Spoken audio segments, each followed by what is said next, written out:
In this introductory video, I just want to walk you through the 3 steps what we're going to be covering in Skill Development 5. The first step that we're going to focus on is really slope analysis. And so how can GIS support us with slope analysis? Well, this is a site in northern Wisconsin. It's actually a field station for my last university. And I want to go ahead and walk you through this. And so one of the things that we can do in GIS is that we can gain access to something called a digital elevation model. Now, the digital elevation model that you see in front of you 10 years ago was at the cutting, forefront of our availability of information about elevation in the ArcGIS environment. So the best data that we can possibly get our hands on was 30 meter by 30 meter resolution, so 900 square meter grid cells in a raster gridded data set. And basically, you can see the cells in here. And if we were in the ArcGIS environment, you could go in and click on those cells, and it would actually tell you the height. Right? And so each one of those is assigned a height value. That information gets brought in, and you can analyze that raster using the Spatial Analyst Toolbox in ArcGIS. Things are improving quickly.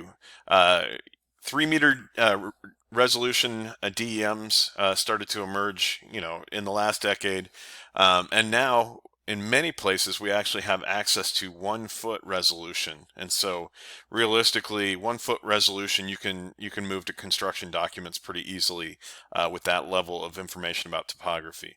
But here's a 3, so just again, here's 30 meter and how pixelated it looks. Here's 3 meter. The jump to 1 foot is, another order of magnitude forward. And so, very, very, very fine resolution data. We can use that to create hillshades, and so this is a hillshade based on the 30 meter, and you can see that it doesn't look that great.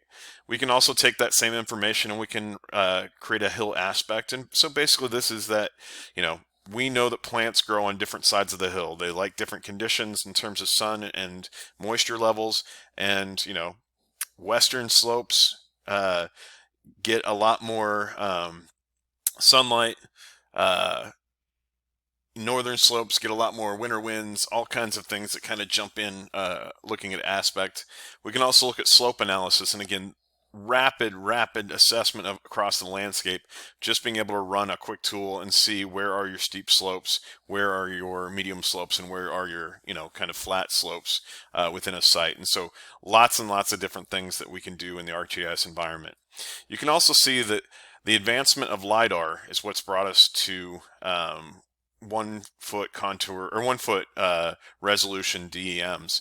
And so LiDAR is just a new technology. It's called light detection and ranging. It basically means that you fly over you fly over the landscape, use a radar, or use both use a laser system that goes ahead and detects both the ground plane, but then also the canopy layer, and it's getting better at detecting things in between, but it's not fantastic. And so we're certainly going to see continued advances. So just in the last decade, we've gone from kind of that pixelated cloud of information about the ground plane down to something that is very, very detailed.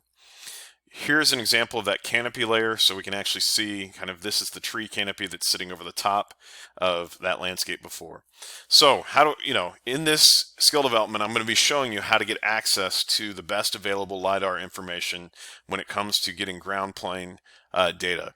I will tell you that canopy data is much more difficult to obtain. Part of it is just it takes investment. Somebody has to process the LiDAR data to get canopy out of it. This is also the reason that like buildings and other objects in the landscape, while LiDAR has really, really cool point clouds that you can pick out for an individual site, at the landscape scale, we don't have high quality data sets readily available. They just haven't been processed into a product that we can use just yet. It's coming though. All right, in the second step of the video, we're going to talk specifically about how water moves across the landscape. Again, in the past, we went through and did a lot of this manually. This is a project I was involved in. I led the design on this master plan community. Part of that process was figuring out where water flows across the landscape. This was a very flat landscape, so we spent a lot of time on site actually field verifying what you see here.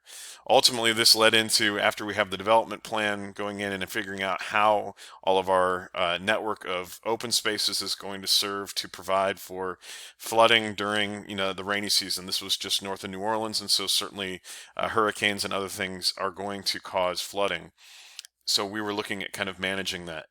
We're getting to the place now with some of the software that's out there that we can not only study the current landscape, but we can also come back and project back what our revised landscape will look like.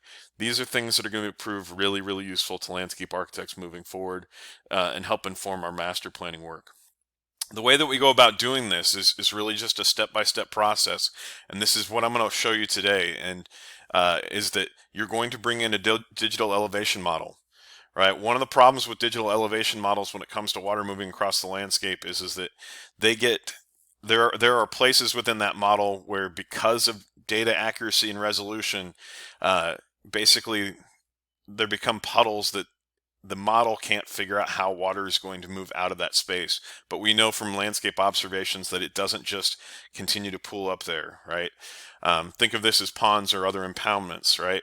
So one of the things that we can do in this process is we have to run a fill, and this just allows us to kind of force water out of depressions and to see how it'll move across the landscape during a storm event. We can then run a tool called flow direction. Flow direction is going to show us again, we're doing raster analysis on a cell-by-cell basis. Where does the water flow downhill?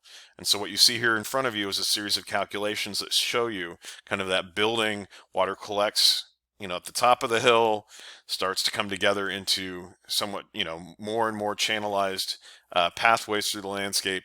And ultimately, we can run a flow accumulation model based on that will actually show us. Now, this is not to say that there's creeks in this landscape or that there's ditches that are dug here.